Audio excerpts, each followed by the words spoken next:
Welcome back, everyone, to the second episode of the Weekly Element. I am the sexy host, Elemental Dynamics, or you can just call me Mark if you want, if you feel nasty. Like I said, this is episode number 2 of the Weekly Element. With me, as always, is my intrepid partner.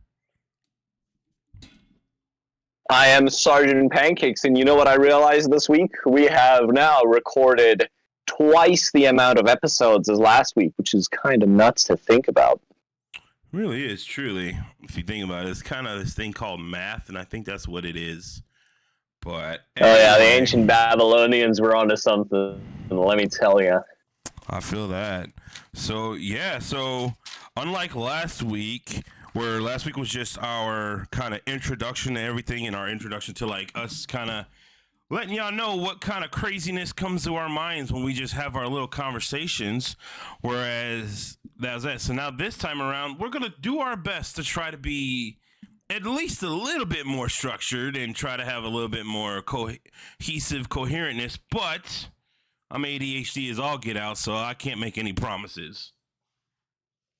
And just to absolutely right off the bat, break the attempt to maintain any sort of cohesion, I have a question for you, Mark, that is going to go on a whole tangent. I can already feel it. It's going to go on a tangent? I don't know about all that, but I mean, all right. You know how in our universe, right, whenever an actor is cast as, let's say, a comic book character, and they're maybe of a different race or gender, people call it a diversity hire, right? And you know how mutants in the Marvel universe are considered a repressed people, right? So does that mean in the Marvel universe, if an X-Men joins the Avenger, do you think people call them a diversity hire in universe? Oh, I guess. I don't know. I don't think the Avengers would actually look at it that way, but I guess so. The Avengers definitely don't, but with the public might, you know? That whole, I mean, I guess I could see that being the case. I bet your ass J. Jonah Jameson is on that shit. That man smells like Twitter, I tell you what. He's gonna be like, those Avengers, they're going woke all of a sudden, and it's like, yeah, exactly. Avengers hire woke Wolverine to try and get their quota. This is a clear attempt by billionaire Tony Stark to increase his profits. That's hilarious. You kind of sounded. I just see it. That's hilarious. So I think if I'm looking at our weeks this week, I think we both have the same topic first up, and that is Roadhouse. Am I right? Well, yeah, I think we are going to talk about. So let's back up first. So we are definitely going to be talking about Roadhouse for sure, because that's kind of the theme of what we're going to be going like. So we're going to be talking about remakes and reboots and things like that. So is that question thing going to be a weekly thing, or is that just something you're doing just for this episode? So what happened was I was in the shower, right? And I thought, do the X-Men count as diversity hires in the Marvel Universe? And I thought that would be actually a brilliant conversation podcast. Then I thought, you know what? I have a lot of really random thoughts in my week, so I'm going to try to be as consistent as possible and just get the most out-of-pocket, in-universe questions for you every single week, delivered hot and fresh, just like me. So now we just got to come up with a name with our, I guess technically you can call that our first segment that we created. And honestly, I would be real, just knowing you and having conversations with you in the past, I'm pretty terrified that these questions are going to get wild and wet. Yes, sir. Well, I'll do my best not to disappoint like I do my parents. Well,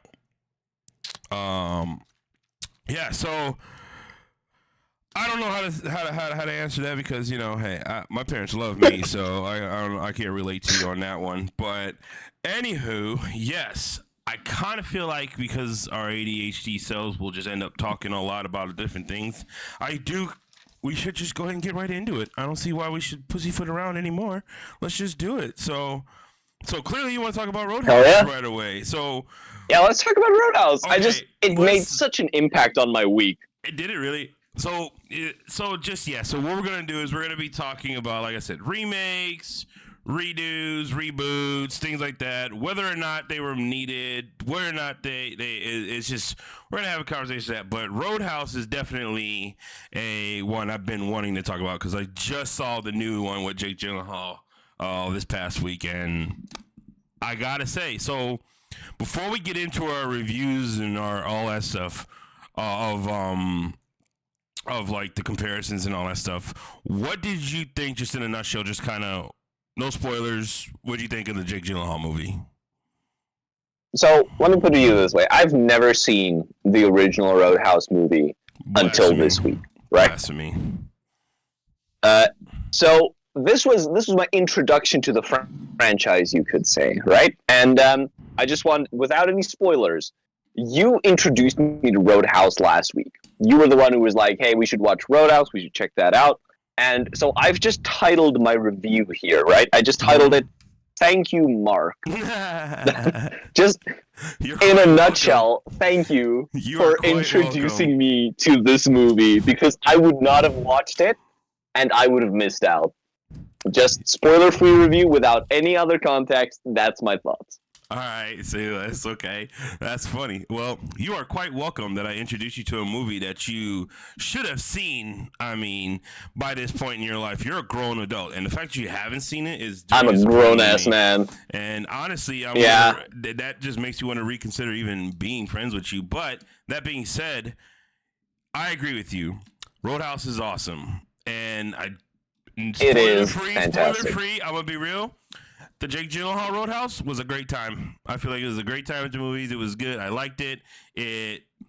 I have seen the original one multiple times, and I did rewatch the original one this week. And yeah, when we get to comparing the two, I can see my spoiler-free review is the new one. It had all the essence when it comes to just what the story was, and that the original did. And that's my spoiler-free kind of when it comes to that. Do you want to do numbers? Do you want to like give it a number out of 10, or a number of stars, or color on the rainbow, or some kind of quantifiable value? That's a good question. We could probably do that. Tell you what, how about we do this? Let's get into our talking about it. And then when we're done having the conversation, then we'll rate it.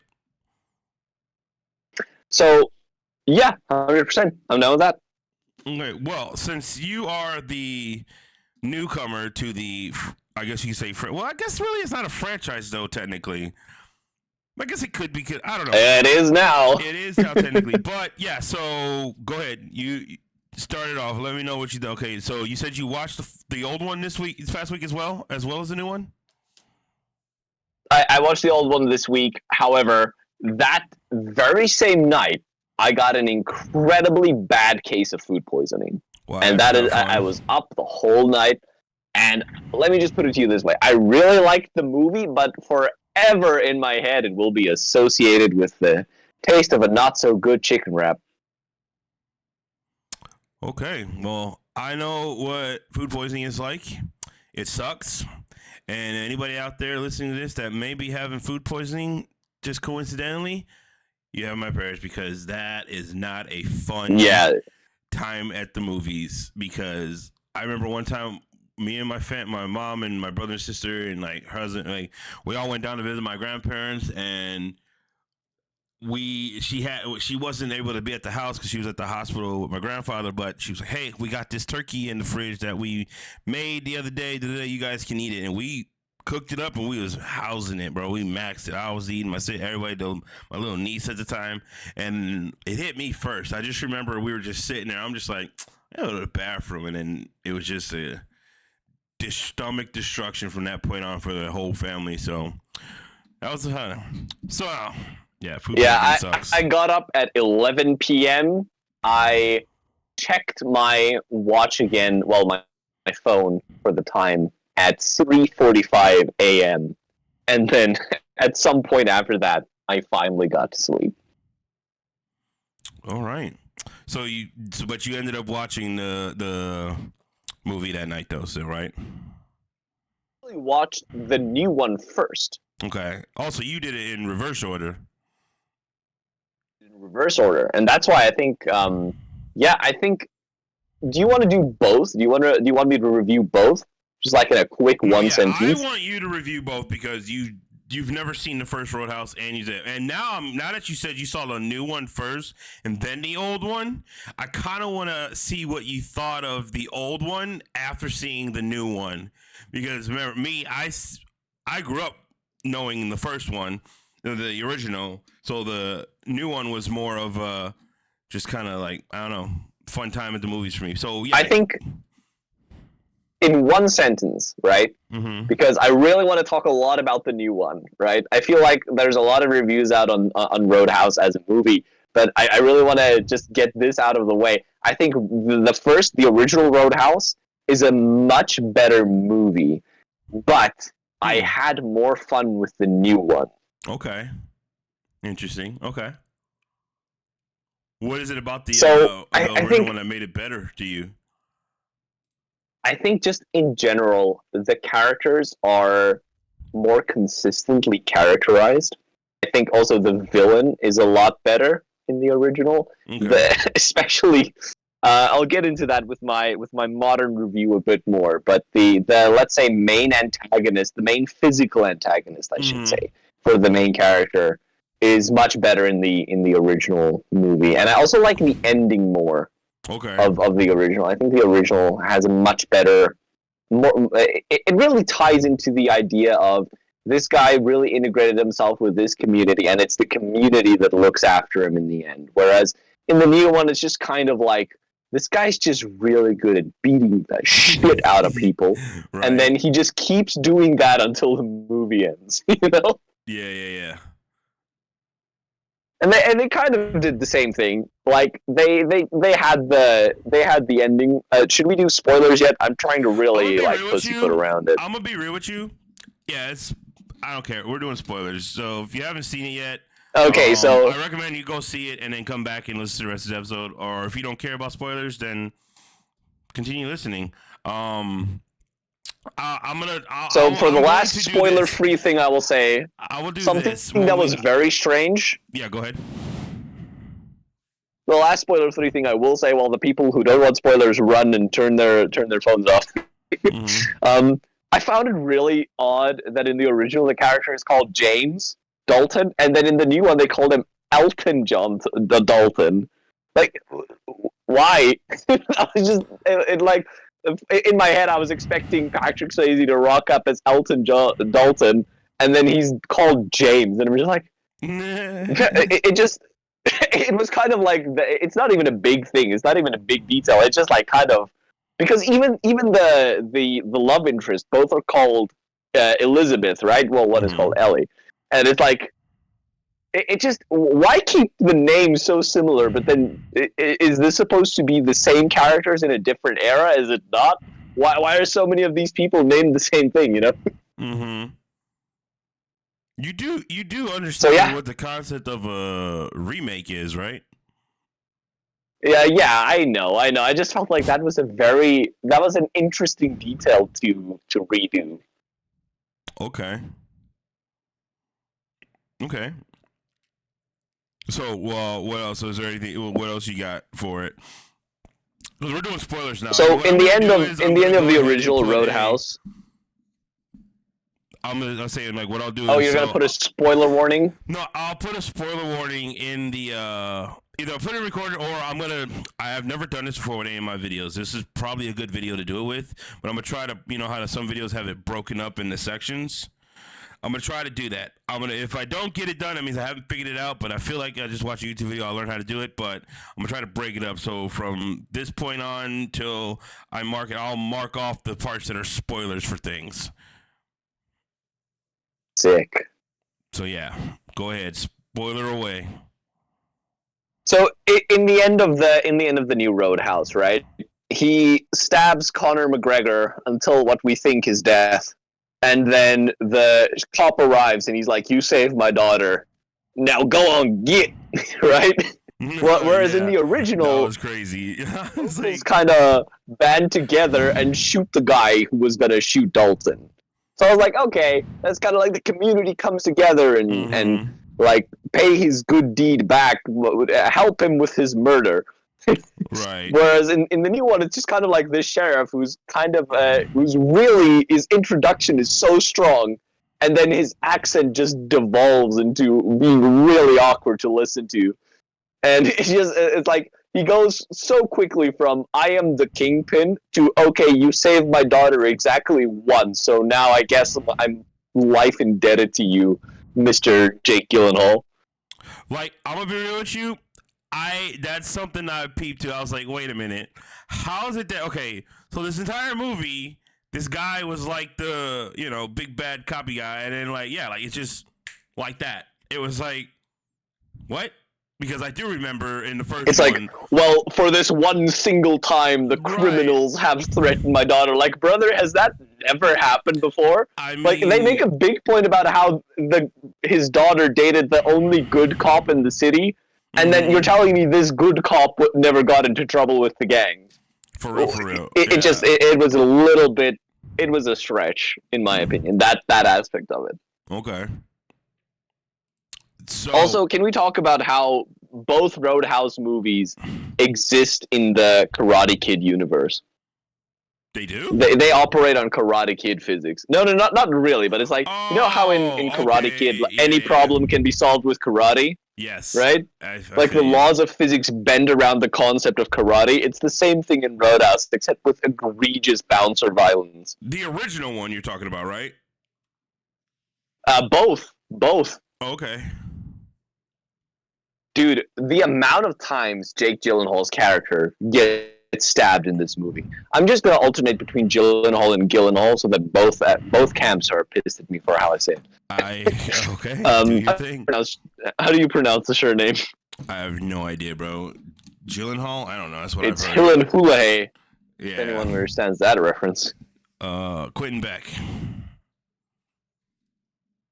Yes, Quentin Beck. I suppose I'll just call him by his character. What I really love, right? I've got a few notes here. I wrote like a whole page of notes, but what sold me on this movie right off the bat was very early on in the new movie, right? Mm-hmm. Jake Gyllenhaal's character gets stabbed, and he goes, "You thought this through?" brother, that is such a fucking baller move, you know? It immediately sold me on the concept of the series, but also it was like, okay, so people in this universe get stabbed and it don't really mean much. Like a stabbing is just kind of like a slap. Yeah, I feel that. I watched the movie with and the original has aspects of that. The original has aspects of that where people can get the shit beat out of them and then just live, but it's not as I don't want to use the word unrealistic because we're talking about movies, but you know what I mean? Yeah. The characters don't feel as invincible in the original. I think that also just has a lot to do with the fact that it was a product of its time. And back then in the 80s, for sure. Every single movie like that in the 80s, all the protagonists were just like superheroes. They could do anything and everything, and they were just invulnerable to all forms of pain and suffering until they're in a scene when there's a woman trying to stitch them up. Then they're all like, ow, ooh, it hurts, stings. You want to know what my first note I wrote down? So this is my first experience at Roadhouse, right? I'm watching the new movie. This is my first thing I ever write down. This is my first thought I have. Do you want to guess what that is? No. Go ahead. So my very first thought is that Post Malone? And then in brackets, it was. I was saying the same thing. Why is Post Malone in a freaking MMA fight? And then he was winning. Yeah, but he's not bad. He's not a bad actor. I was actually pretty surprised when I found out that's actually Post Malone. I've seen him in other things where he's unlike the other celebrity guest appearance in this movie, which is not nearly as good an actor as Mr. Post Malone. Hey, I think I know who you're talking about, but go ahead, because I was enjoying that character the whole movie. The whole movie, I was enjoying that man. character. I think the thing is, he's just from the moment Conor McGregor enters this movie, right? It turns into Looney Tunes. That man operates on Looney Tunes physics. It's like a Looney Tunes character entered the real world and is just operating in there, and you can see that because the whole movie, right? Anytime anyone steps up to Jake's character, right, he just beats the shit out of them, Bro, easy. And then Conor McGregor shows up, and you can just tell this man is from. Hold on. Let me check my notes. Right. Where is this? I remember writing this out. It's just like Conor McGregor pulls up. Man's got black Air Force energy. That's my note. Black Air Force energy. What does that mean? Like the shoe? You haven't heard that? Yeah. Oh, I feel that actually. I feel that. Something that was really weird in this movie is the impact of the punches fluctuates between wet noodle and like instant catatonic. It's like sometimes, right, when Conor McGregor's on screen and he punches someone, you feel that shit down to your toes. Like I've been in fights and I could feel that. The way he hits and the way the stuntman working with him reacted. I don't know if Jake did all his own stunts, but like I could feel those punches. But then earlier, when Post Malone was fighting that other the big guy, I was like, man, the punches in this movie have just no impact at all. Yeah, the way like in the when it's like, is that Post Malone? First of all, and it's like it wasn't even. Like, it would be one thing if the choreography of that fight was actually decent, but it just didn't even look like he was. Let's put it this way: the way they were showing him fight, and then the way the guy he was beating up looked, didn't make sense in my brain. Yeah, exactly. It felt like that man was fighting with some kind of Super Saiyan, some kind of Naruto Sharingan energy. Because the way he punched was like he was opening a fridge, and then this man reacted as if his bowels just got disintegrated. He gets eviscerated by the lightest taps. Right.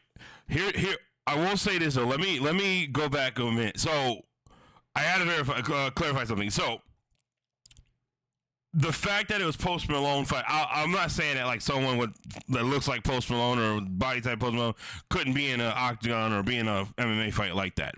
I'm not saying that because I distinctly remember there being a fight many years ago when it was like some guy from the Midwest or something. I mean, complete dad bod of a dude, and he was going up against this just like swole like dude, and he whooped his ass. So it's one of those things where it was just the mechanics of the fight that I'm like, well, it didn't even look like he hit him. It was like, wait a minute, did he? He was just it wasn't choreographed very well. Yeah, there is a way to sell fights and there's a way not to sell fights. And that, unfortunately, the very first taste of action we get in this movie is just it's like a little whimper of diarrhea to start us off with. But then the whole rest of the movie, I feel like it's 90% absolutely excellent fights. So this movie falls in one of my favorite genres of movie, and I can't explain it other than I have my own term for it. It is guy who is good at beating up dudes, beats up dudes, the movie. You know, your John Wicks, your Nobodies, your Extraction. You know, it's just like, it's about a guy who is better at fighting than everyone else around him, and he just fights people. That's the plot of the movie. Well, I mean, like, that's it is a guilty pleasure for me. Right, that's just the essence of the movie in general, and I'll get into that because I'm glad you said it. I'll get into that when I do my part. But yeah, no, like that's what makes those movies great. You know what I mean? That's what 100% movies. Yeah, it's what pulls you in, right? You're there 100%. For the ride. It's not going to change your life. The story isn't going to make you rethink God and the universe, but you know, you're going to watch Jake Gyllenhaal slap the shit out of people, and it is one thing I will say of this movie. It was consistently entertaining from beginning to end. I was not bored for a single minute in this whole movie. I feel that that's kind of where I was at with the new one as well. And then I've got a few more notes here I just want to go over. Okay, cool. So basically, right? There's a part in this movie where he's beating up the bikers, right? And then he's like, "Is there a hospital nearby?" And they're like, "It's 25 minutes drive away." He's like, "Okay, good." And it's like, what's really funny is that he takes them to the hospital after beating them up, and as they're driving, absolutely hilarious. That was funny. he just calls out "bump," and then he goes over this. Goes, "Oh, because they're groaning, they're beat to shit and whatever." Mm-hmm. And then later in the movie, right? It's they constantly reference that hospital, which I just love when they keep making callbacks like that. Mm-hmm. It's like when he breaks the guy's fingers and he's like, "Good news, there's a hospital only 25 minutes away. Bad news, your friend's gonna need it." That's and then when he gets like, when he goes cold and he starts snapping people, there's that bit where he's just quiet. He's just without a word, just breaking these dudes and stacking them in the back of the truck and driving them away. And I was like, there is nothing as scary as a guy just quietly stacking bodies. That shit was chilling. That was incredible. You saw that other guy with the broke arm. He was like, "Look, man, I just want to leave. These guys are so weird." Like, yeah. He's like, "I just want to ride my bike," but you can't really do that without being in a gang. Yeah. I love that character. I don't know who that is, but he was brilliant. I really liked him. It was... and then when they're on the when they're on the boat and he goes, "Ooh, double cross. Ooh, another double cross." That was beautiful. The writing in this movie was consistently entertaining, which I really appreciate. Right, and I think that's where it comes in. And so, like, you got more? There was one more thing that really stood out to me. What was you got? And that's something that's not unique to this movie, but it's something that I notice more and more. And that is whenever the main character, or any character really, gets stabbed in the gut, you know that character is going to be fine.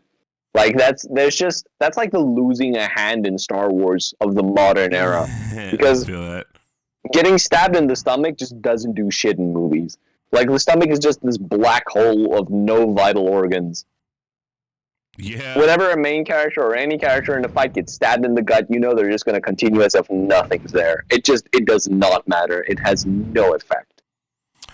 Yeah, I know. Like like I said, I watched it with EXO, and he was making the same. I was going to say the same thing. I was trying to be positive. Like, well, maybe he got lucky. Maybe it didn't hit an organ. Maybe it found a cavity that it was just through the skin, and it was like it just barely missed an organ or something. I don't know.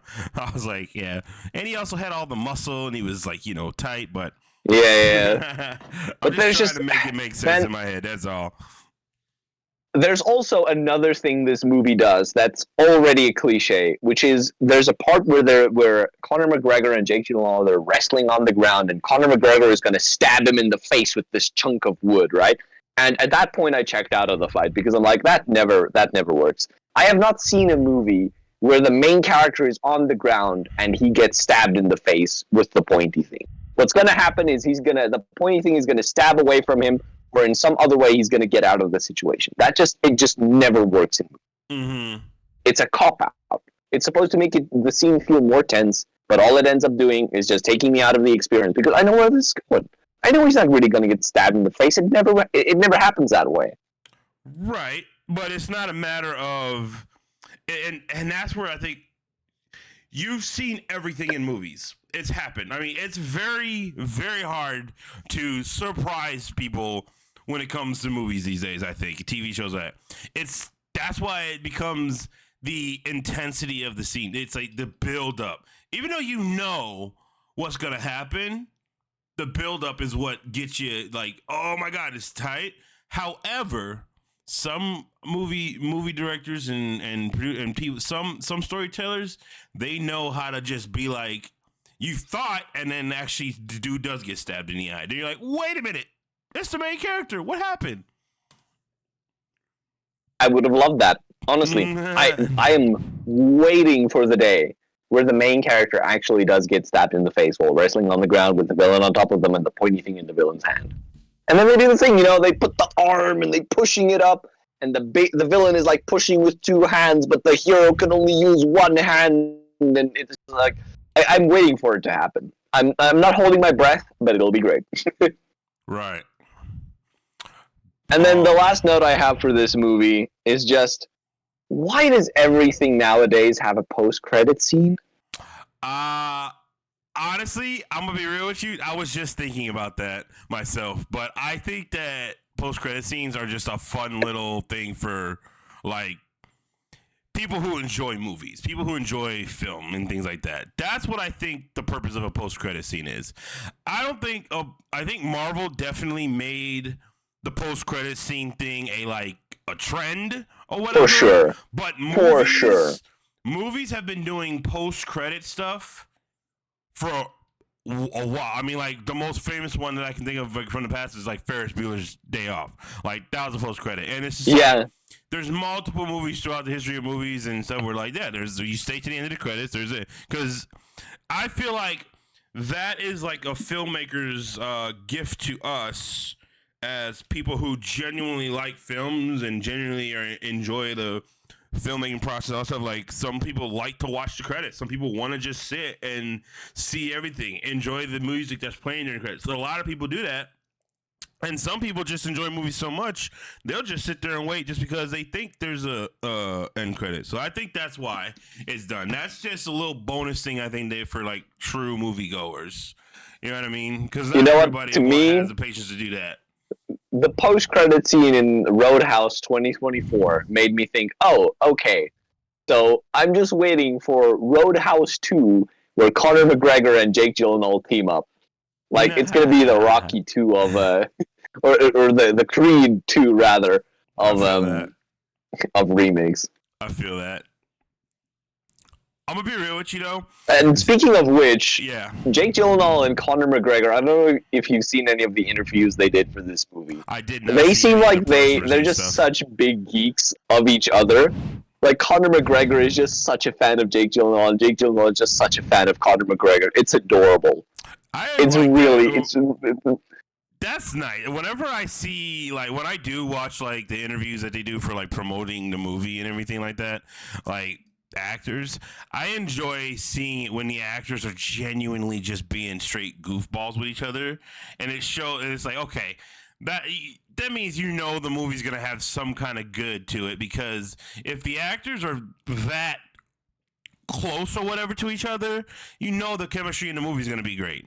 Because to that point, and like, there's this interview, I forget which one it is, I think it was the GQC interview, where they're just talking to each other, and then they're talking about their first day recording together, right? Which is actually, I think it's the final scene they filmed. They filmed the first time they filmed together, they did the final fight, right? Mm-hmm. And then Jake Gyllenhaal says he was really stressed about working with Conor McGregor and the physicality of the whole thing. And then Conor McGregor comes up to him and he's like, hey, man, I'm a white belt in this acting business, so I'm here to learn from you. And then from there, they just built this rapport where they were learning from each other and like giving each other hints and tips and stuff, which I just think is so wholesome. And I just love stuff like that. Oh, yeah, for sure. It definitely is nice to see, because it definitely brings out more in the actors when they're in the movie. It's like, you can always tell when you're watching something like a movie or a TV show or anything. Well, maybe not always. Maybe just the common goer, but like people who really like locked in. I always can tell when the actors don't have good chemistry based on how the characters in the movie are interacting with each other. It's like, yeah, that doesn't seem genuine. Yeah, that seems forced. It feels like they don't really it feels like they're just kind of doing their job. You know what I mean? Whereas sometimes you see it and it's like, no, you genuinely feel like 100%. These actors are like genuinely. Like I'll use like Scarlett Johansson and Chris Evans, for example. Whenever they're interacting on screen in like the Marvel movies as Black Widow and Captain America, especially in Winter Soldier, it's like, no, you see the actual chemistry that the two actors have. Little did I know, like at the time, I didn't know that those two have known each other their whole lives since they were kids, basically. So they were actually really good friends. Yeah, they were in real the same life. high school, right? Yeah, something like that. I don't know. I just remember I saw a picture of them playing Game Boys or something together, and it's like that. So I was like, oh, okay. No wonder why those two characters were the way they were. You know what I mean? It's like, because the actors themselves had good. And then you look at just all the Marvel actors, you know what I mean? Like for the Avengers, the chemistry of the characters and the chemistry of the actors just lined up with each other.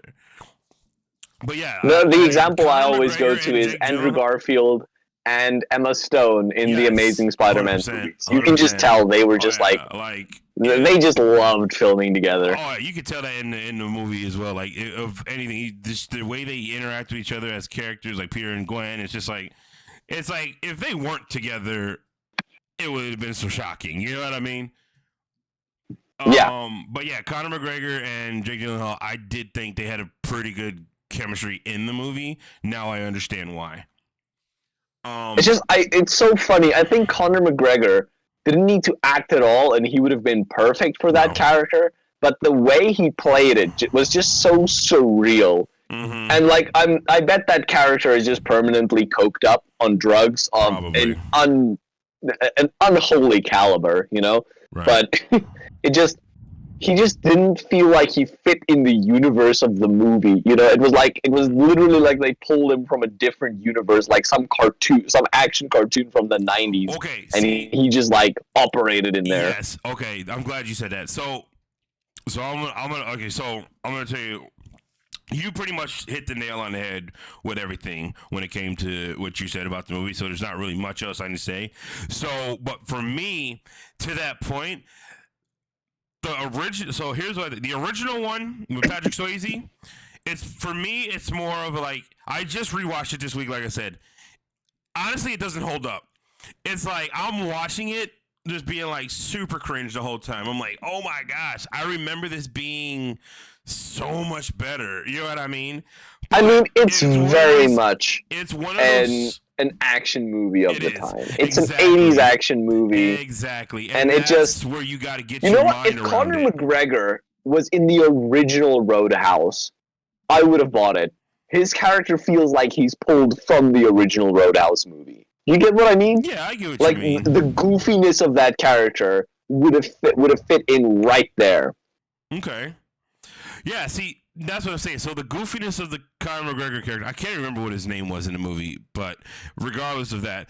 Knox. Knox, yeah, okay. So here's what I was saying. So the original one, the Patrick Swayze one, that being said, it was a great movie. I remember watching it and being like, oh, this is awesome. You know, it's just that it was a product of its time, and that phrase "product of its time" is going to come up a lot in this episode. But it was. It's like exactly as I said. It was just Karate Kid-esque. Everybody knows kung fu. It's like, you know, I'm the big good guy that's like can't be killed, kind of, you know, no rules apply to me. I could just kill a guy and just be on my merry business. Like, I mean, he ripped out a dude's throat.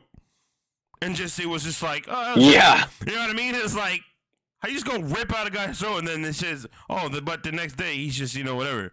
He just pulls a knife out of a guy and just like goes on a killing spree, like a commando killing spree. It's like, this guy is a bouncer at a bar. And he was a bouncer at a bar in New York, and then he's a bouncer at a bar in Missouri. And it's like, he has no background in military, at least none that they show, but it's just one of those things where, like, yeah, that movie was great. And also, too, for me, it's more of a nostalgia thing, too. So there's a lot of movies that I watch from, like, the 80s and the 90s and things like that are, like, just, and for today's standard of movies, they suck. They're garbage. But they're really great and entertaining movies. Like, the original Roadhouse, great entertaining. However, the original Roadhouse, as goofy and product of its time it still had in my opinion, had a better kind of through line story. I mean, heck, he even like Dalton in the original one, like he had rules. He was more of a like leader guy. He was more of never underestimate your opponent. Take it outside. Be nice. You know, all this stuff that like the Jake Gyllenhaal Dalton didn't have. The Jake Gyllenhaal, he was just like, yeah. You know what? I'm just Yeah. passing through. I'm a drifter. I don't want nothing to do with nobody. I'm a loner. I'm just gonna sit to myself, and I'll hop in when I need to hop in, and it's just, I also and really like the reluctant way hero kind he of taught thing. the other bouncer. It wasn't an event of like, oh, this Yeah, guy's gonna pull a knife. We need to be really careful. It was like, oh, this guy's gonna pull a knife. Let me teach you how to handle it. It's like, what do you mean?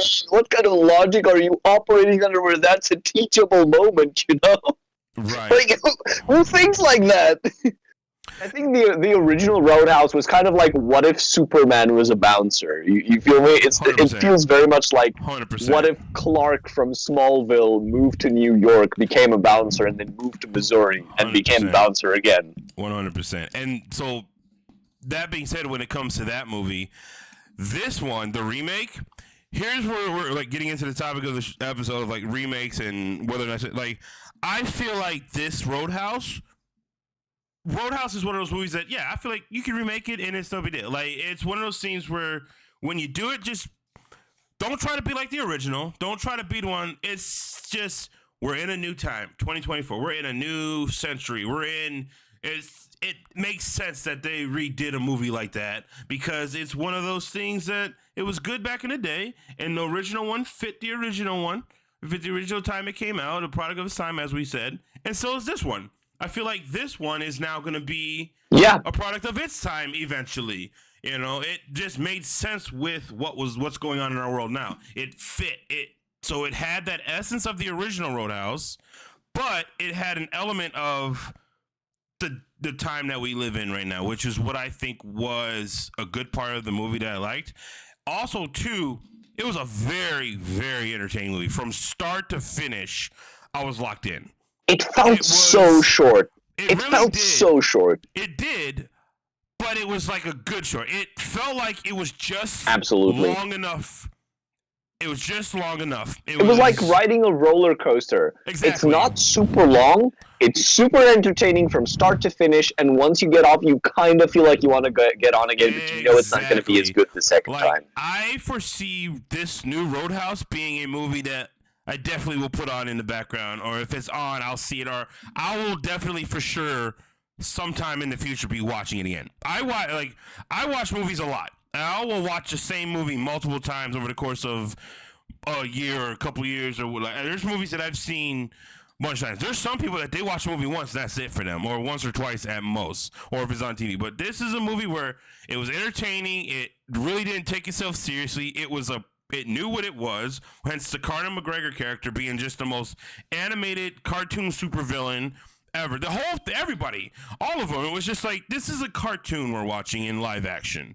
It was just mindless, stupid fun. It Absolutely. was mindless, stupid fun. Had a little bit of serious, but it's just like, I came to watch this movie to be entertained. I wasn't expecting it to be like the next Oscar nomination. I wasn't expecting it to be, it's like, I just wanted to have fun, and it succeeded. And that's pretty much it. Like, when it comes to While this watching the that, new Roadhouse movie, I thought to myself, I cannot wait to watch this with my dad. yeah, exactly. It's the kind of movie that you want to watch with somebody. You want to have it. Because I got to say, not only was it a good movie, but watching it with EXO and having, like, the reaction between The banter. to the not even the banter. It was just like his reactions and my reactions, and then just like our comments we made here and there. It was fun. It was one of those kind of movies where you could do something like that, where you don't have to lock into the movie. You know what I mean? To know what's going on. Yeah, you don't need to like have follow to- the lore. Yeah, you don't have to be. I'm locked in. I'm looking. I'm watching. This is it. It's just enjoy the movie. And so, with that being said, getting into that, like, so we are going to talk about some more remakes here. We're going to have like in reboots, things like that. But one of the questions that I'm going to be asking throughout the thing is this remake necessary or is it not? Was it a mistake to remake it or reboot it or whatever? Like, that's the topic of it. But before we get to that, let's rate the movie now. And I'm going to rate the new one. And I want you to rate both the new and the old because this is the first time you're seeing either one. But for the new one, so my rating system when it comes to movies and TV shows, just anything in general, there's three things. Like, I just want to be entertained. If the filmmaking was good, if it was a good story, Or if it's a movie like this, is I just want to be entertained. If I don't care if it makes sense, I just want to walk out the movie feeling like that was worth the time I spent in it. Now, given that this movie, I gotcha. the criteria for like a good filmmaking and good through line and all that stuff, that is for films like Oppenheimer or films that are meant to be taken serious. That's my rating. But for this one, I just want to be entertained. I had a good time. I was laughing. I was like, dang, that was crazy. When he was slapping them dudes around in the beginning of the movie was absolutely disrespectful. Like, how are you going to open hand smack dudes like that multiple times and then just be like, yeah, and then take them to the hospital? Disrespectful. Big ballsy move. Big dick energy. But yeah, I left this feeling very entertained. So if I'm scaling it on, like, let's just say a 1 to 10 of entertainment value, I would give it a 10. If I'm scaling, Oh yeah, this movie was really fun. It was really fun. Yeah. But yes. So in regards to the movie, it was a great time. It was fun, and to the topic at hand, into like our meat and potatoes of the podcast. Well, what's your rating first before I do that? So how I do my rating, I compare it to other movies I've seen. So 5 is average. Anything above 5 is above average. So if I give a movie a 6 out of 10, that does not mean it's a bad movie. That just means in comparison to every other movie I've seen, it falls into that range. You know what I mean? Mm-hmm. So that being said, I give Roadhouse 2024 a 7 out of 10 because I thought it was a really good movie. Okay, Also, if I sound funny, I had to switch to a different mic. Sorry about that. All good. So what about the original? The original movie, I feel like I don't do half scores. But if I did, I'd give it a 7.5. But I have to be internally consistent with my own logic and give it a 8 out of 10. I think it's a good movie. I think overall, it's really well made, really well acted. And for what it is, I think it really falls into that, not on the level of, but a Terminator, a one of those old style action movies that just hit different, I think it might also be a honeymoon phase thing. I might come down a little bit, and if I need to adjust scores, I'll adjust scores. And you can check out my Taste Dive to see my thoughts on movies. So I'll link that as well. Your what? Taste Dive. It's like what do you call it? A congregate site to link up everything you like. So you put in, I like this movie, I like this series, I like this comic, I like this book, I like this music. And then it recommends you stuff based on the stuff you like. So if you like, for instance, Roadhouse the movie, it might recommend you Cobra Kai the TV show, or it might recommend you Fire Fist the comic series. So it like takes your taste across different mediums and then recommends you stuff in other mediums, which I think is just really neat. Okay, well, I never knew that existed. Thanks for telling me, and I'm going to check it out. Also, I'll once you send me the link for it, and I'll link it in the description of this podcast. And we aren't getting paid for this, by the way. This is not a paid advertising thing or promotion. It's just, hey, it's a fun little thing. But yeah, I just like using it. Cool. I will have to look into that. But yeah, so you said you gave it an 8 out of 10 for the original? I think even while after saying it, I think I'm going to come down to a 7 out of 10. If I could give it a 7.5, I would, but yeah, I think 7 out of 10 is a more honest, more objective review. Okay. I understand that. I get that.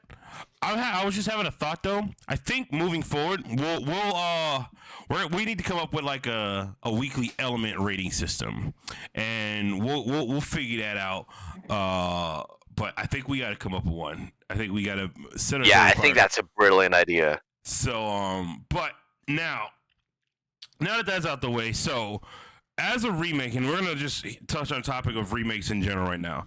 This is a great example, again, like I said, of a remake being not, I wouldn't say necessary, but being, I guess you could say, a welcome addition to like my movie catalog. Because again, like I said, 100%. Roadhouse is one of those movies where there's no real, you don't have to really do it too much. It's not like you're remaking, Silence of the Lambs or something like that. You know what I mean? It's just, it was a movie about a guy who fights and rips out people's throats and walks into the sunset, and it was great. So let's make it again, except modern times. So I think as a remake, it was good. And there's a lot of situations where remakes are definitely for the better, and then there's a lot of situations where they're not. Like, for example, Ghostbusters. Oh, you know what? I didn't even think about Ghostbusters, and I haven't seen the new one yet. I need to see that too. Oh, no, I was talking about the 2016 one. Okay, let's talk about that, because I'm one of the ones that actually genuinely liked that one. Really? Yeah. I've never met someone who likes that movie. You talking about the one that was like the all-female Ghostbusters, right? Yeah, with Chris Hemsworth as the villain. Yeah. I was like, I went and saw it with my sister, and honestly, again, it was one of those movies where my rating system was like, look, I went into it not expecting anything crazy. I went into it not expecting it to be lightning in a bottle like the original Ghostbusters was. I didn't go into it with any expectation other than I just want to be entertained. And not only was I entertained, I genuinely thought it was hilarious. It was funny. It matched my humor just right. And honestly, it was like my favorite character in there was like the Kristen Wiig character. And it just made sense. And the way she interacted with the rest of them, and the way she interacted with like the Chris Hemsworth character. And then also too, I remember watching it with my sister. We were in the theaters and we were talking about it or whatever. And I was like, man, and this is like before I even really knew who Kate McKinnon was. Like, I knew she was on SNL. And I knew they were all that stuff, but I was like, hey, she's hot. Like, I don't know what it was about her in that movie that I was like, hey, yo, I'm feeling it. Like, you know what I mean? And my sister's like, well, she's gay. I get you. She's gay, but I'm like, but still, like, I don't know what it was about that movie and about that character specifically that just, from that point forward, I found her super attractive. It's so weird. And I was like, I don't know. I didn't know what it was, but it was just like, yeah, at that time, that's what it was. But I genuinely thought it was a good, fun time at the movies. I genuinely thought it was. I loved her in Barbie. Kate McKinnon. She was so fun. Didn't even watch Barbie. But yeah, when it comes to that Ghostbusters movie, I genuinely found it to be not a disrespect to the original. I mean, considering that all the original cast were in it, you know, they had their seal of approval on it. So I'm like, hey, you know what? They like it, I like it. But they definitely made up for it with the Ghostbusters that came out like a couple years ago. Which was the actual continuation. Ghostbusters Afterlife. Yeah, that was the actual continuation of the original too. So that was the sequel. The one with I haven't seen that actually. It was good. I liked it. That one was definitely okay. Here's put it this way: that one was like, you remember how Star Wars Force Awakens was, and how like Star Wars Force Awakens was great, but it was. But it's basically just A New Hope again. Exactly. That's what Afterlife was. Afterlife was good, but it was basically the first Ghostbusters movie again. Again, no. A good example of a remake being good with the 2016 one was good. It was funny. It was definitely a lot more jokier than the original. It definitely had a little bit more. They definitely tried it to do a lot of more, you know, just kind of Marvel fun comedy. Yeah, exactly. It was more grandiose over it, and I was there for it all the way. And then just Chris Hemsworth, like, man, that dude had me rolling in that movie. Like, he was great. He was great. The funniest thing in that movie was when they were interviewing him, and then he goes to like scratch his eye through the glasses, and then he like is just like, yeah, and he's just whatever. And then like when something happened that was like loud, he covered his eyes like, oh, it's loud. I'm like, what? But you know, the movie was great. So I'm assuming you didn't think so based on your comment you made. I mean, I think it was, how do I put this? It felt like the Ghostbusters brand was just slapped on there. It felt like it didn't need to be a Ghostbusters movie necessarily. You know what I mean? I get it. Yeah, I see what you're saying. Like a cash grab, kind of like. It's like, I mean, I can definitely see the argument for just a fun movie, a fun little popcorn flick. You just go, you watch some Ghostbusters. But it also felt like, why did the movie have to be called Ghostbusters? It just felt like it was supposed to pull in the original fans, and they hyped up controversy. You know me. I'm not a guy who's going to be like, oh, they made an all-female Ghostbusters, it's automatically bad. I'm just like, I don't understand why it needed to be called Ghostbusters. It didn't feel like it didn't feel set in that universe enough to. I don't know how to properly articulate what I'm saying. I understand what you mean because I'm trying. I was actually when you said that, I 100% understood what you said because there's definitely. I'm not thinking of the names right now, but there are movies that I've watched where I'm like, you didn't have to call it this. It's so far from the source material that you're calling it that this could have totally been just another movie, but the fact that you slapped on the brand name that you're trying to do, and it kind of also takes away from it. Like they've got the iconography right. They've got the jumpsuits. Right. They've got Slimer. They've got Ecto-1. But it's just like it feels like that kind of takes away from the experience more than anything because it just feels like, oh, here's a thing I recognize. Right. Wonderful. And in that aspect, I agree with you because 100%. It was just. I think it was also a product of its time. It was a product of the whole like Force Awakens craze, like needing more female leads and more female, which is not a bad thing. No, because I mean, there's a lot of female driven movies, including this one that I think are like really awesome and really good. But again, it goes back to did we talk about this on the podcast last week or was this a conversation? There's a thing I hate when it comes to certain movies and things where they start beating you over the head with a concept or with a message. It's like, come on, like we get it, okay. It doesn't have to. You don't have to do this. You know what I mean? Not that this movie did that. Honestly, I don't think it did. Like I know the. I'm looking at you, Disney's The Last Wish. I'm looking at. I know when it came to promotion for the movie, it was a very heavily like girl power or whatever. Which again, not bad, but the movie itself wasn't beating my head over the fact that these are women characters. It's women taking the lead. No, that was and I was thankful for that because it was like they gave the women characters actual character. They just let them be the character that was written. And it was success, in my opinion. It was a success. Yeah. Like each individual, and plus the actresses like that were Black playing, Widow. I mean, you can't tell me. No, I don't see anybody to tell me that the actresses they got weren't the perfect for those roles. Like every single one of them. Yeah, for sure. For the movie they wanted to make, they got the right 100%. cast for sure. Like it was, and that I think too. Going back to chemistry, what we were talking about, that was another good. Or like no. I genuinely felt the chemistry watching the movie. Like the way they bounced off, like it worked. And that's at the end of the day, whether it's a remake, a reboot, or whatever. That's what you have to capture in a film or in a movie or in anything. Is that does it work?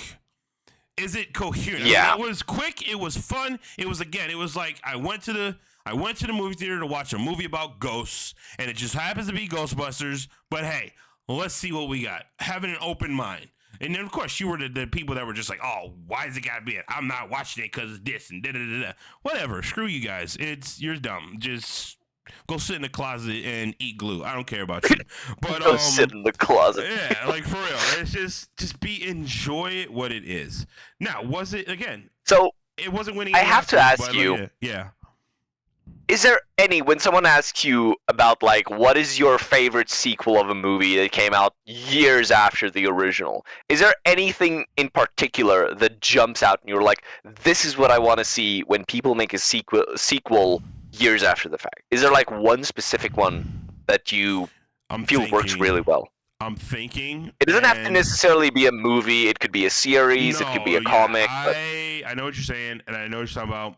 Let me get back to you on that, but I have a feeling you have an answer to that question. So my gold standard, right? The perfect sequel for a movie that came out years ago. We're going to talk about this because right? I don't know why you It's Cobra Kai. That's not what you told. Okay, all right, Cobra Kai. I tricked you. I bamboozled and straight up fooled you. You thought I was gonna say something else. I really did Fool. actually. I really did actually. But I mean, the same can be said for this. But continue. So Cobra Kai does everything I want from a Karate Kid sequel. It's got a kid who learns karate from a grumpy old dude and then beats up bullies. And also, Cobra Kai and the Karate Kid, and I guess now Roadhouse 2024, they operate on a kind of subspace and extra dimensional logic that just does not exist in the real world. Because there's a scene in Cobra Kai Season 1 where Daniel LaRusso goes over to his competitor there, who's also a car salesman, and this competitor has been making his life hell. And how he solves this issue is by kicking the man's coffee out of his hand. And it's like, if you did that in real life, if you like karate kicked your business competitor, you know what you would get? You would not get what you wanted. You would get like the police called on you for assault. That's like not how the real world works. But Karate Kid, people can just have like these massive battles, these massive karate scuffles in public, and it's just like, oh yeah, this is a very normal thing happening, and people will just be looking at these teenagers in this massive battle beating the shit out of each other and go, oh yeah, that tracks. Well, here's the thing about Cobra Kai, and I haven't seen the entire series. I have seen a couple episodes. I've seen like behind the scenes. I've seen clips. I mean, I got the gist of what the show is. But what I'm also realizing is that it, to your point of like it's like they just were legitimately just making what they made from Karate Kid. It was the same energy, same like just style. Yeah. It was the same, and that I guess you could say is a good example of. That's not even really a remake technically. That would be a sequel. Yeah. It's like, what if Karate Kid just continued going and it's the same thing, but it just continues the story in a new and interesting direction. And that's what I love about it. I feel that. I'm gonna say something controversial that I know is probably gonna be controversial, but I mean, I saw the Karate Kid and I've seen all of them, even the Hilary Swank one, and I mean, I didn't even think the movies were that good. I didn't either. I was like, I wasn't when everybody was the hype of Cobra Kai was coming out. Everybody's all excited. I'm like, well, all right, it's Karate Kid. Okay, cool. Like Cobra Kai was so good, it retroactively made me like Karate Kid more. I did hear though, like that's not me speaking bad about the show. Like no, from what I did see and from what I've heard, and it got great reviews. It got great. Like it was definitely a good thing. Like a gold standard though, I feel like your standards are a little too low. I mean, what do you consider is the gold standard for a sequel that comes out years after the original? Honestly, I'm gonna be real with you. I don't think I'm gonna use that phrase gold standard though. Just because of the fact that when it comes to movies and music and things, like it's one of those things where like at any given moment in time you can put a gun in my head and be like, what's your favorite movie? It's gonna be different every time.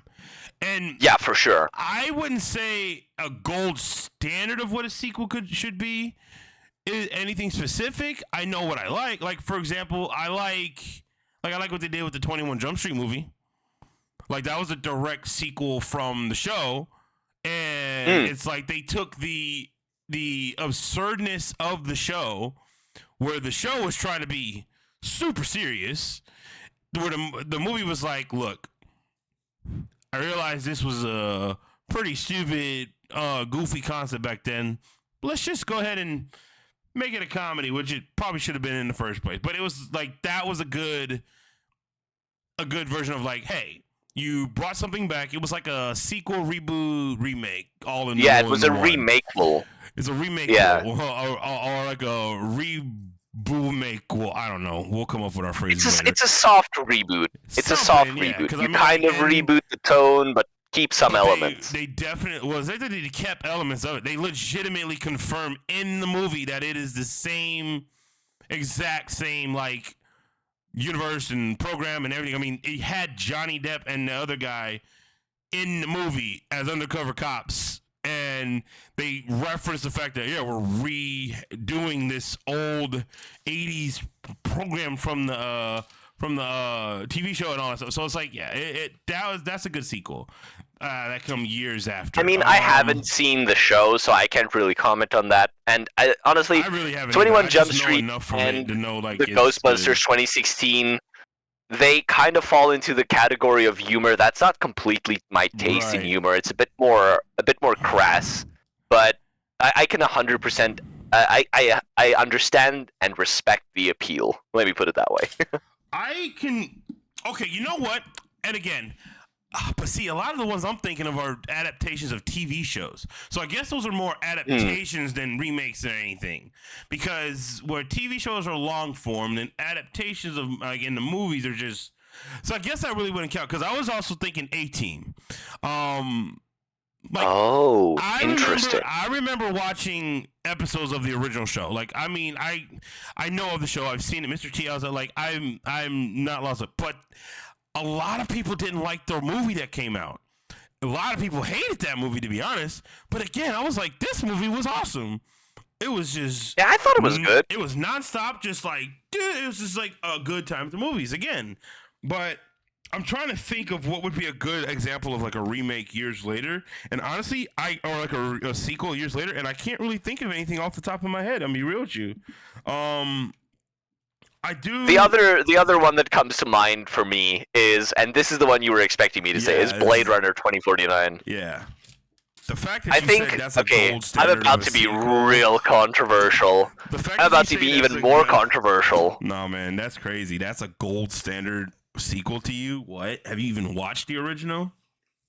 Yeah, well, the original is one of my favorite movies, and I think the thing is, the sequel builds off the ending and the world that the original created without stepping on the toes of what made the original special and expanding the world. And I think that's just incredible. I mean, let me tell you what kind of Blade Runner fan I am, right? I read the book. Okay. I read Do Androids Dream of Electric Sheep? Okay. That's how deep I go in the lore, right? I know Okay. what a vape is in universe. Okay. So I am a massive Blade Runner fan, and I love 2049. Okay. I love the direction. I love the Okay. color. I love the action. I love the world. I love all of it. Okay, so that is a fair and valid argument. The fact Extremely that you're- subjective opinion. That's a very valid. So, like, I have only seen the original movie, the original and the director's cut, and Oh, yeah? that's it. I've only seen that on DVD and all that stuff. So, You don't want Again. to spoil it for yourself. what are you talking about? Like, you don't want to watch the sequel because you don't want it to ruin the original in a way? No, I've seen a sequel. Like, that's not what I'm saying. Oh, I'm okay, saying sorry. that- I misunderstood. I'm saying that I agree with you. Like, no, like, I honestly, like, again, the first Blade Runner, I'm looking at it in the eyes of, it's a great film all around. Story, cinematography, sound design. Like, it's like I watch Blade Runner, the original one, now, and it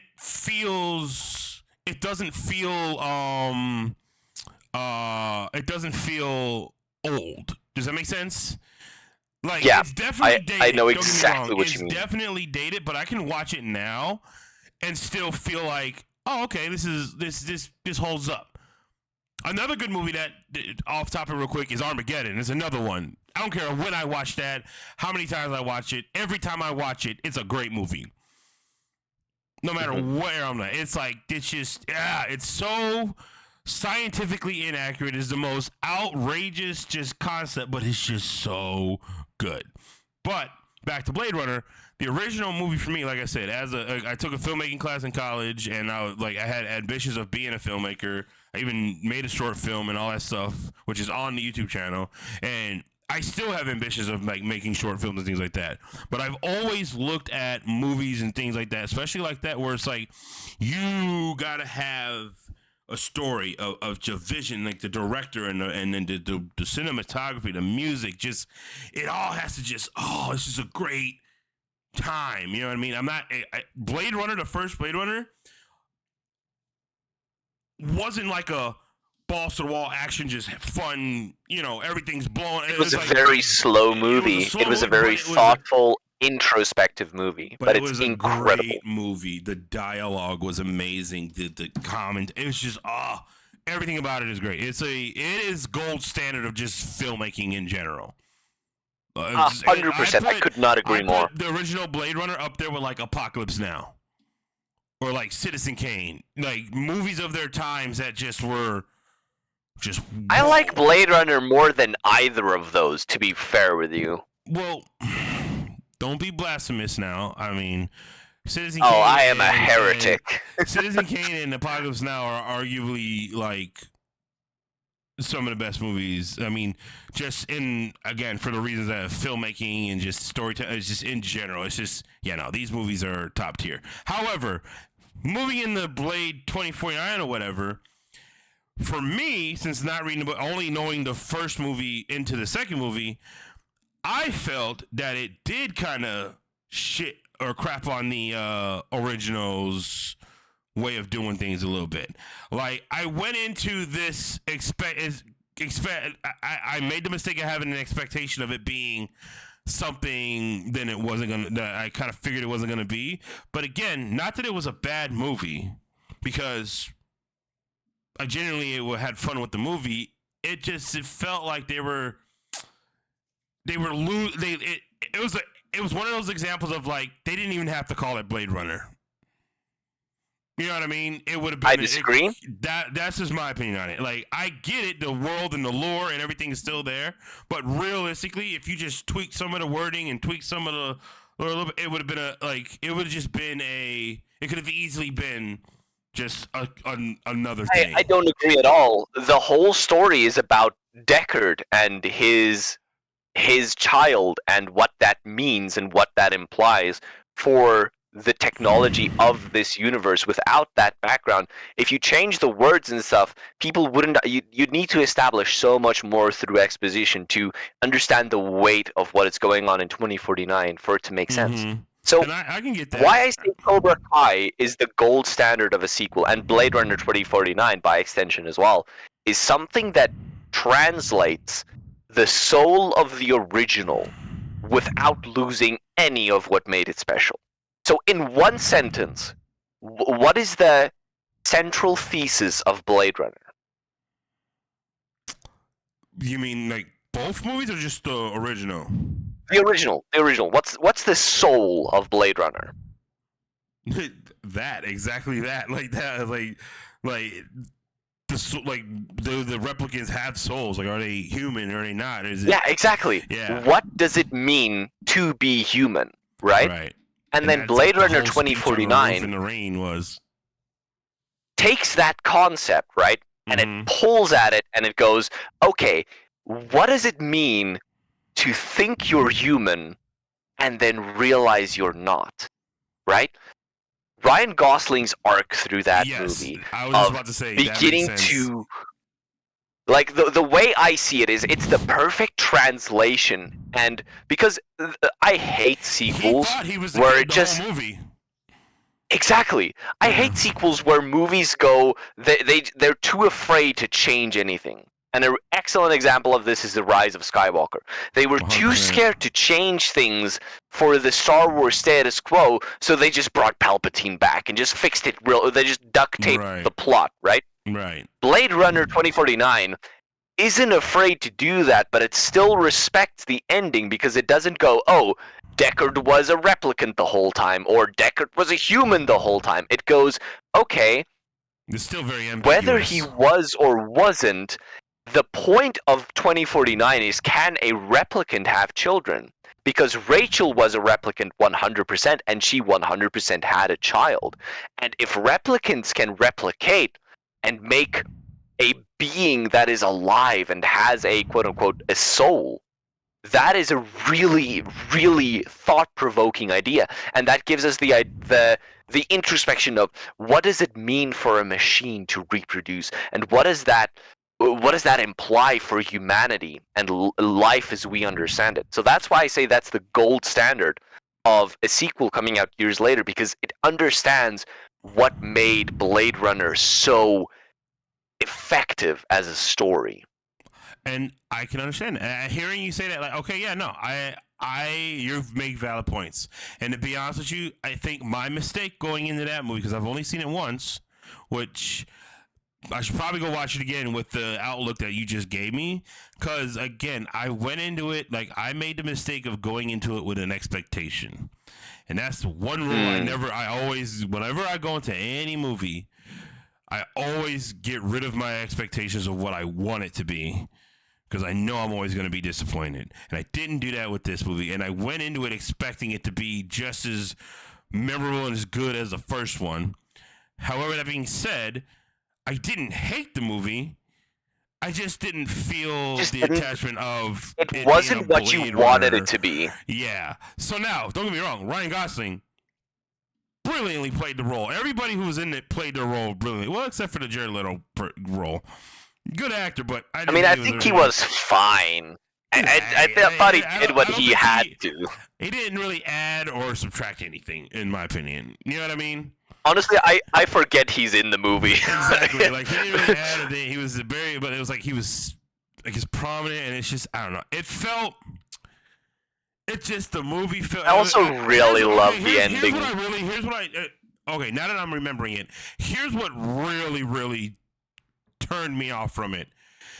It was just so much going on.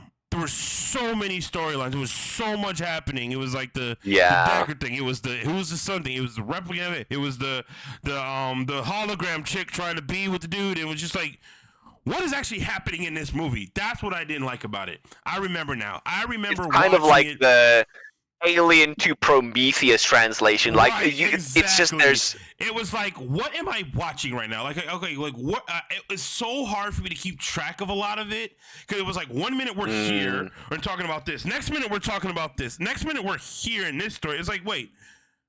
So is he banging the hologram or is he banging the guy? It's like, is he the son? Is he looking for the kid? Is he looking for something? It's like, what is happening right now? Like, what is the story that I'm watching? That's what I didn't like about it. That's why I didn't think consider it to be a gold standard. Because I was trying to remember. I was like, no, it had to be because everything you were saying made sense. I'm like, okay, yeah, no, I see that. But I'm like, no, it's because it was an all over the place movie. And that's one thing I hate the most when it comes to a movie. When anytime I watch a movie, if it's just like a gaggle of storylines that are just incohesive, it's like, what am I watching? Where do I get that, and the back and forth, they were constantly going like so Kay would go to a thing, he'd discover some knowledge, and then he'd go back to a different place, and then he'd go forward again, he'd explore some more, and then he'd go back. It was constantly backtracking on things they've already done. Like a RPG, like an open world, like it felt like a Resident Evil game. You know what I mean? Like the reason I kept track of the movie so well is because I watched both movies with my friend, right? I watched Blade Runner, the original, the extended version, with my friend, and then after that, we watched Blade Runner 2049, and he was constantly asking me questions, right? He was constantly, like, asking me to explain things, so I knew I had to lock in and, like, fully channel my autistic Super Saiyan form to, like, focus on this movie in a way that I could not miss a single detail, because everyone's gonna ask me what's going on, you know? So, I think I might even... The thing is, have you seen the original Alien? This is a dumb question, but yes, I have. Yeah. I've seen every So, you remember Alien, when... It has to do with Alien and Predator. I've seen it multiple times. In the original Alien, when Ash dies, right, when his head's on the ground and Ripley's talking to him, do you remember what he says? He admires the alien, and he goes, "I admire its purity." Yeah, I do remember that. Because you talking about the robot? It was like that android thing. It was like spitting up all that white gunk. Yeah. So Wayland. That's the thing I love about Blade Runner and Alien and Star Wars, like Star Wars A New Hope. I keep forgetting to say A New Hope. I'm a hipster. I say Star Wars. Right? Mm-hmm. Those old movies, right? And even now, Roadhouse, I admire its purity. It has a vision. It tells you that vision. It communicates it succinctly. And if you are willing to let this world speak to you, its message is clear. where 100%. something like Blade Runner 2049 kind of expects you to follow what's going on. So I just think it's a different You know storytelling what? method. I don't I think agree it's with you. necessarily worse, but I think I will revisit the movie, um, just because it's one of my favorites of all time, and I'm always Right. up for watching that movie. But maybe we 100%. can watch it together, and we can see if I'm as correct as the movie is in No, my yeah, head. I definitely, yeah, we could definitely do that. Because yeah, now you're right. Like there is and I think when it comes down to it, it's like you said, it's a matter of does it do a good job at telling the story that it wants to tell. Mm. You know what I mean? And I think And that's where it inevitably ends up being the thing. And like where you start having, like, for example, you got movies like I'm gonna just rapid fire this. So like for example, let's go back. We both said something about The Thing. So The Thing. Let's talk about that movie real quick. There's three movies. There's The Thing from Another World that came out in '51. Then there's it's the remake slash hold on, let me gather my thought real quick. Hold on. Okay, so what I was saying about when it comes to Thing, okay, so this is a good example of so there's the original Thing from '51. It's called The Thing from Another World. Obviously, I'm not even gonna sit here and try to pretend like which is also based on a book. 100%. But what I'm gonna do is because it came out in 1951, it was black and white. Like I'm not even gonna attempt to try to be like, oh yeah, here's the way it. Like, no, I'm not comparing it now. However, I am using it as an example of the Thing movie that came out in '82. Oh, I love that movie. That movie, John Carpenter's The Thing. Yeah. So that movie is that is another good example of a remake, reboot, sequel. The 2011 one. No, that one we'll get to that. But the 1982 one. So the 1982 one is a like I said, it's not even. Oh wait, I'm following. Yeah. So because in that movie they go to the location that the Thing from Another World takes place. Because when they get in the Thing, like, you know, they're in it and they see the like block of ice that has a hole in it or whatever. And that's what so it's like, yeah, so it's legitimately like it's like a reboot, remake, sequel. That's why I say it like that, because it's like it is kind of the, you know, the direct thing. Spiritual successor, if you will. Well, I wouldn't even say spiritual successor, because spiritual successor usually is something that's like sort of within the same context, but not exactly the same context. Like The Thing. I mean, isn't that exactly what The Thing is? Because correct me if I'm wrong, but it came from outer space, right? Isn't it more like they just snatch the bodies? They don't really have the body horror monster aspect of it. That's why I'm saying like it's more of a remake than a spiritual successor. No, because like it's the exact, like it takes place I get you. Because like, you know, the way it starts with the dog running and they're shooting at the dog and all this other stuff. You know what I mean? No, obviously that was like, you know, that's why Norwegians, man. Yeah, so that's why I mean, like, it's a remake, sequel, reboot, because it's like it was the original one. Remember, again, product of its time. It was just some guy in a suit walking around and like just you know what I mean? Like I remember watching a Thing from Another World in when I was in school. I was in like high school or something. We watched it for like a language. I don't know what the hell we watched it for, but we watched it. But that's a good example of too. Like The Thing was a great example of it was its own thing. You didn't knowing the background and knowing what it was added to it. But just even if you didn't know anything about the book or the original movie or anything like that, it was a great movie. Kind of like Daniel Craig's James Bond movie, Casino Royale. Well, I actually have the James Bond movies on my list as for the next part of what's on. But yeah, hold that thought. But now, and then the 2011 one that you brought up, now the 2011 one is a direct prequel to the 1982 one. Because the 2011 one ends, it's the same exact movie, but like just, and that's a remake, a direct remake of The Thing from Another World, because in the 2011 one, they find it in the ice and they bring it up and then it comes out of the ice in spectacular fashion. It just busts out after it gets melted. But That movie in 2011, I thought was a great movie. However, studio got involved and ruined it by heavily relying on CGI.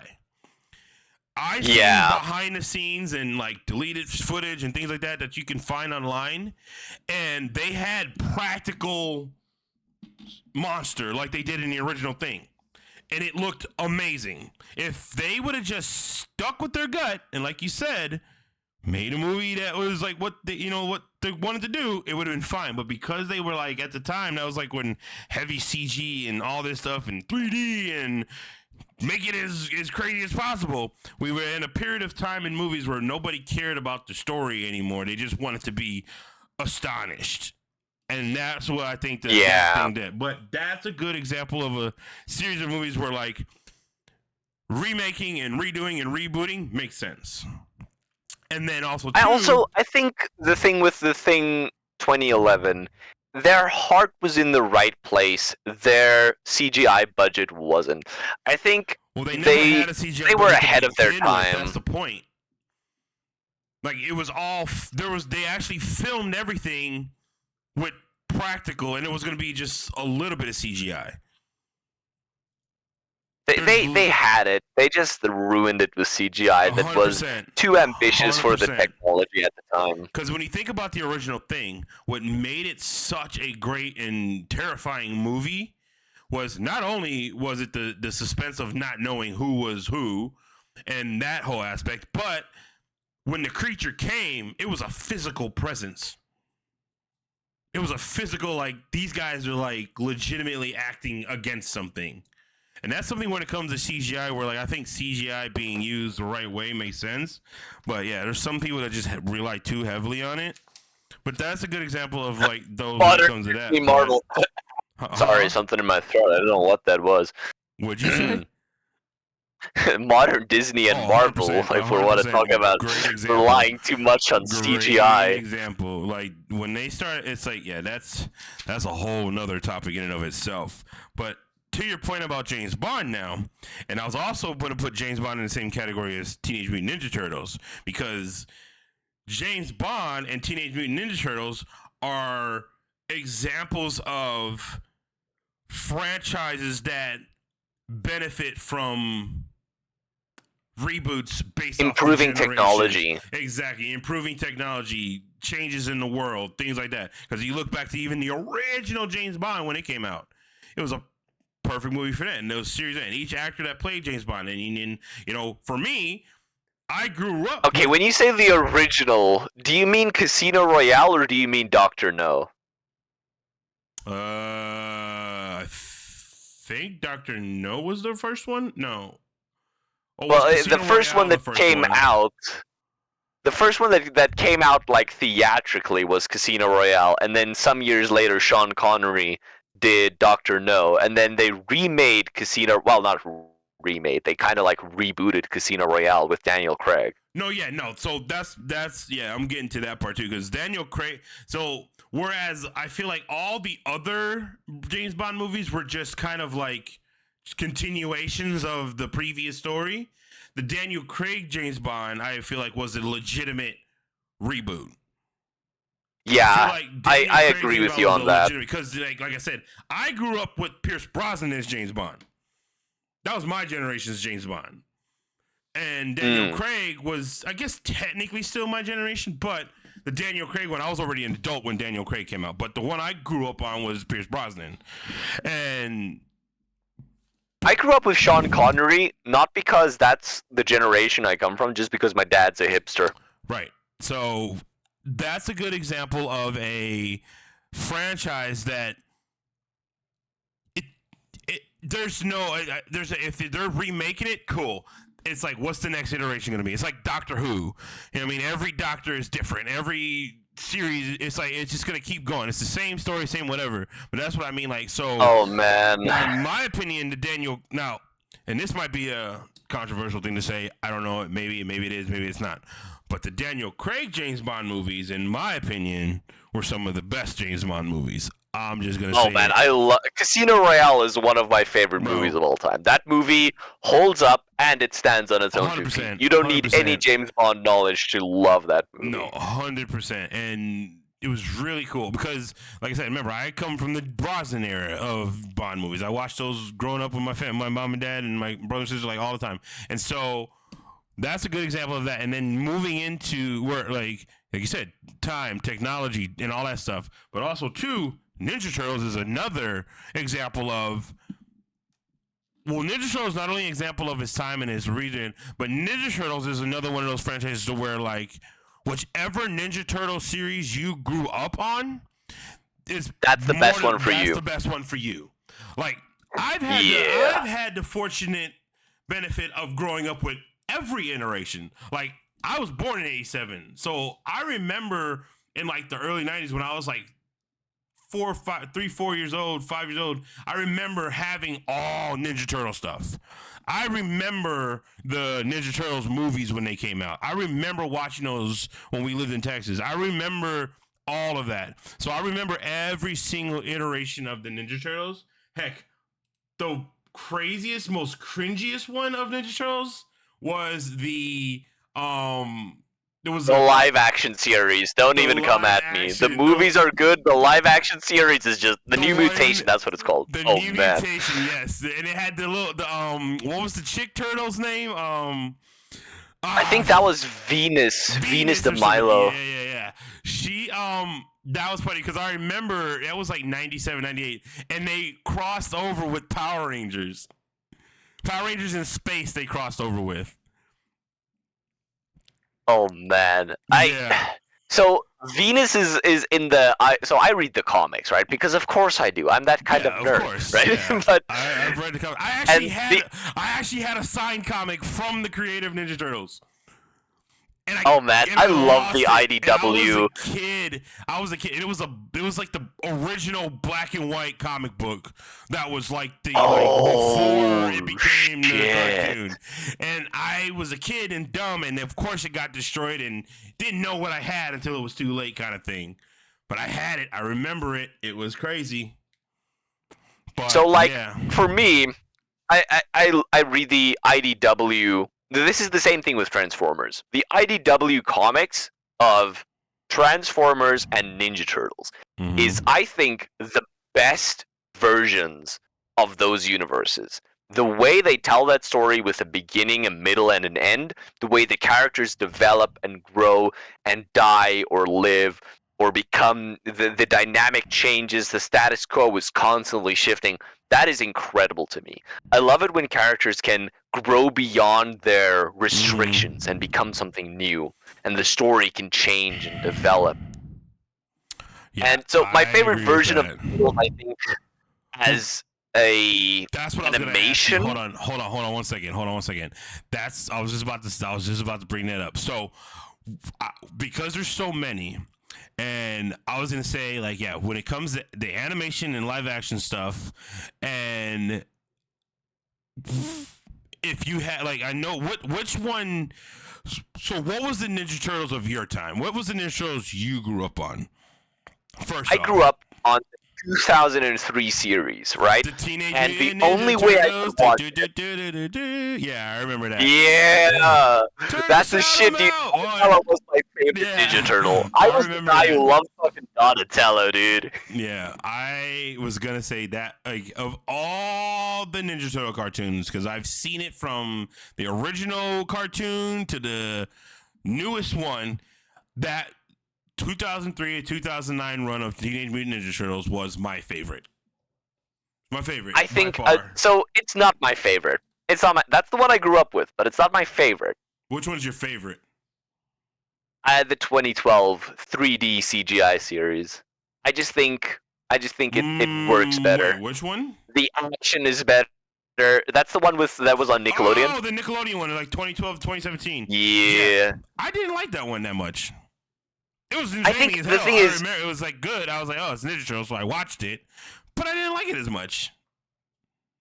they capture the teenage part of the Turtles, Really which is did. something that's neglected. They definitely I did. think I will give you between that. 2012 and the new movie, those are the only ones where the Turtles actually feel like teenagers and not Mhm. like a dude with a mortgage who's also a turtle. You know what I'm saying? Yeah, I feel that.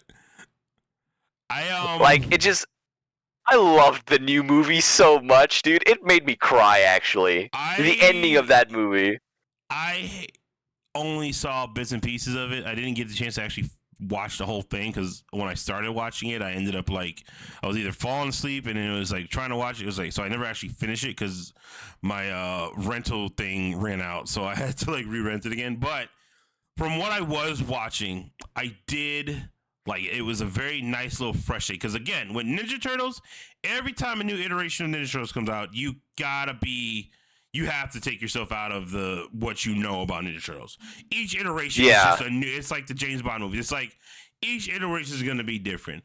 But to the point of what we were talking about last week, when you have characters like this, I feel like there still needs to be, at the end of the day, you still need to capture Consistency. the essence of the characters that you're doing, whether it's Yeah, animated or live 100%. action.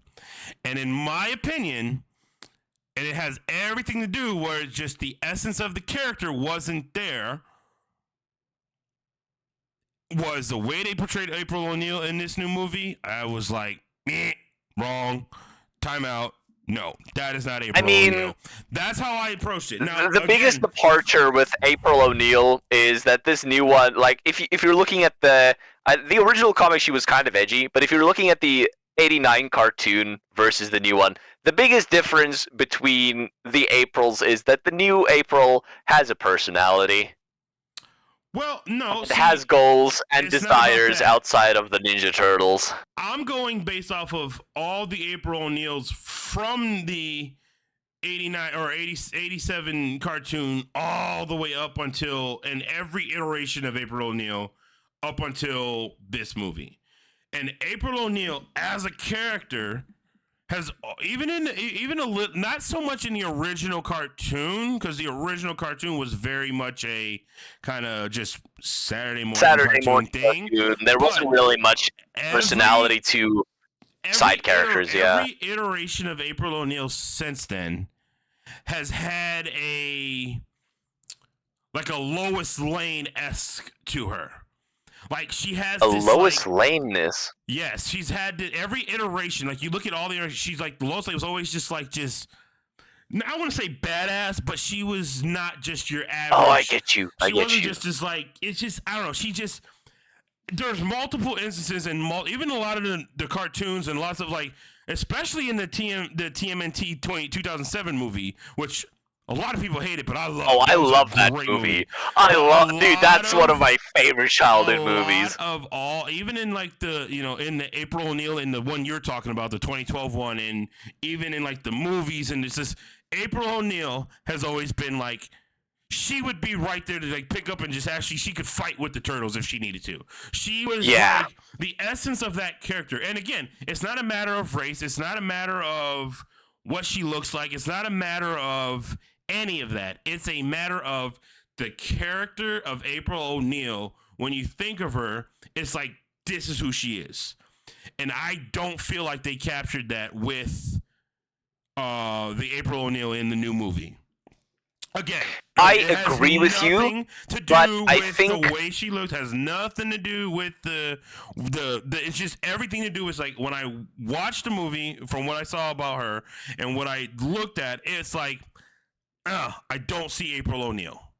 It's honestly, I feel like it's a product of the universe. I feel like that could have been just make it a different character. Just don't even have April O'Neil in it at that point. You know what I mean? So again, it's but to your point about the Turtles now.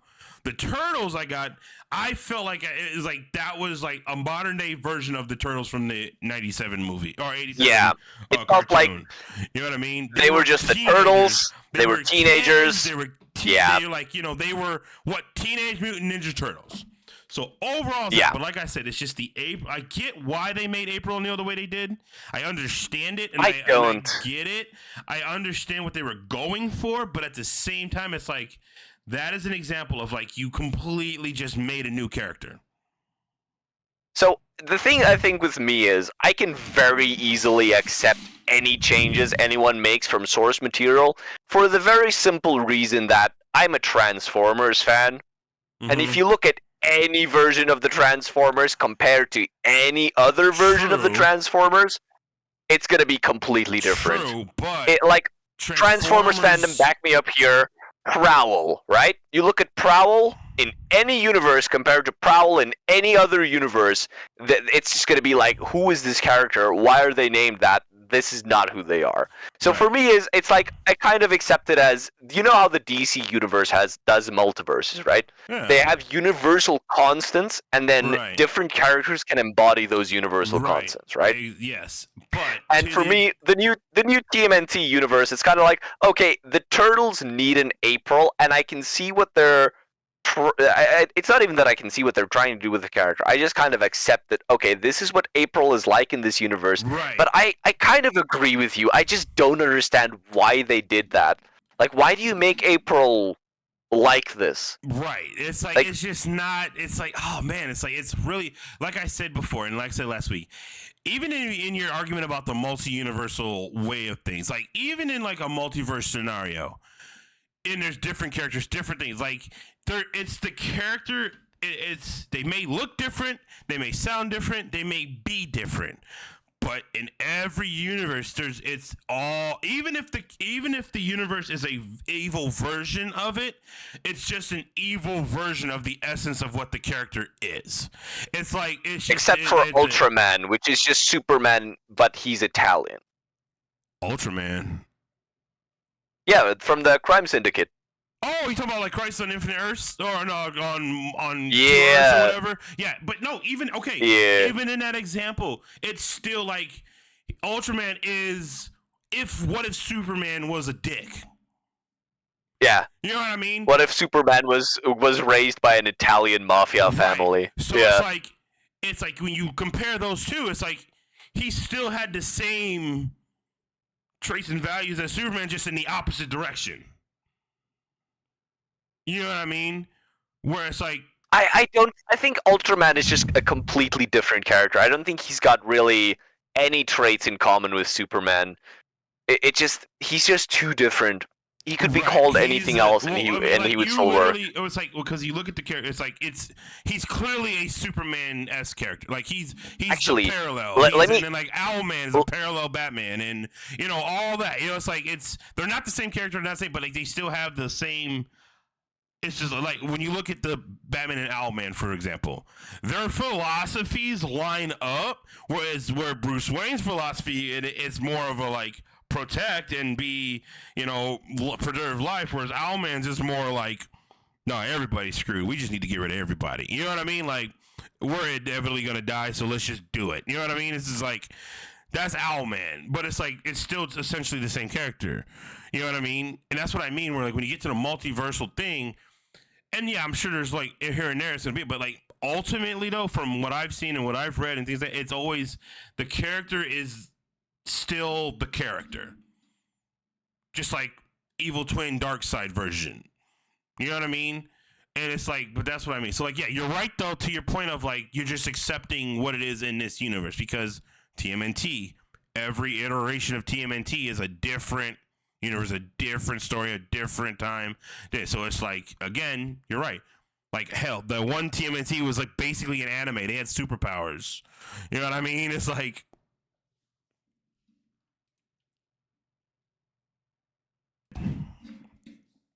So it's like you can see Batman would be Owlman in that universe. You can see how he would become that. Exactly. And then that's why, like, when I say with Ultraman, it's like the same thing. It's like. It's almost like it's like a what if kind of thing. Like, yes, Ultraman, completely different entity, completely different being, not even the same origin. It's just if Superman was in that. It's the same thing. You know what I mean? It's like they just came up with. It's just the world was different on that multiple world. But back to Ninja Turtles, all that stuff. Yes, to your point of. Yes, you take it as it is for what it is, because even still, you can argue that the movies that Michael Bay did with the Ninja Turtles, again, a lot of I people kind of don't like it. those movies just A lot because of they're people goofy. didn't. Yeah, a lot of people didn't. I did. I thought they were fun. I mean, after hearing the tragedy of like the people that played the Turtles and hearing Alan Rickman talk about it and all that stuff and like just how crappy they were treated, it's like that puts a little thing. But however, it was I had a good time. It was like, okay, cool. Big old giant lizards, but that's all I was want. like it was meant to be a Michael Bay movie. Simple as that. And the minute you heard Michael Bay was making this movie, if you went then you should have known what to expect. If you went into it thinking anything else, that was your fault. It's like watching Rebel Moon and not expecting Zack Snyder. Exactly. It's like watching any of that. It's like no, like you go into a Zack Snyder movie, you know what you're getting. You go into a Michael Bay movie, you know what you're getting. You go into a Tim Burton movie, you know what you're getting. Yeah. And then to your point about Transformers, since we're talking about Michael Bay, yeah, Transformers is another one of those shows and cartoons and franchises that, depending on where you got introduced to it at, is what your favorite version of it is, or a version of it. Like my introduction to Transformers was the you got the power, the movie. You know what I mean? I remember watching that all the time with Hot Rod and Optimus Prime died. I mean, the intense movie, and then growing up, and then Beast Wars, obviously. That's like staple. Oh man, I love Beast Wars. Beast Wars is a staple. So if I was any less sane, I'd be a furry because of Beast Wars. But to Transformers, since we're talking about movies, though, like the Transformers movies are great examples of each movie. The storyline is 100% contradicting the storyline from the previous movie. Even though they're sequels, it's like every movie just contradicted the last movie.